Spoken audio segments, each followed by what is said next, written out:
8 ang arestado sa drug raid sa Las Piñas kagabi. Kabilang sa mga suspect, 2 menor de edad. Ang may balita natin ni Buwan Aquino.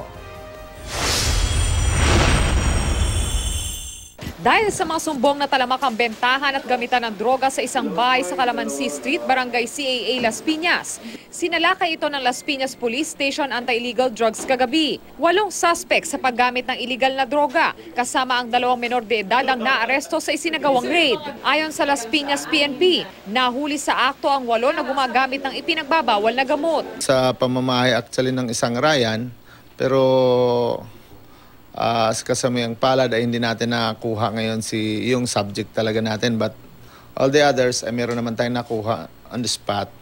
Kaya nakuha nga natin itong mga paraphernalias na ito. Kinilala ang 6 na naaresto na sina Michael Ayubo, Mark Anthony Revaya, Jerry Velarco, Romil Clavo, Silverio Talaro at Rose Ann Morante.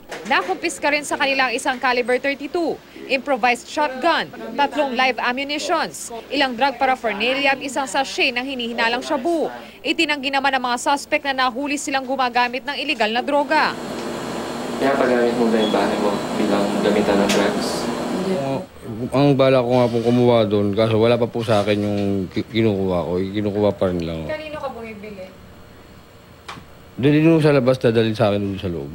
Mahaharap ang mga suspect sa kasong paglabag sa RA 9165 o Comprehensive Dangerous Drugs Act of 2002 at sa RA 10591 o Comprehensive Firearms and Ammunition Regulation Act. Pinagbabala natin doon sa mga hindi pa rin tumitigil na sana itigil na nila yan dahil talagang hindi natin sila tatantanan doon. Buwan Aquino, GMA News.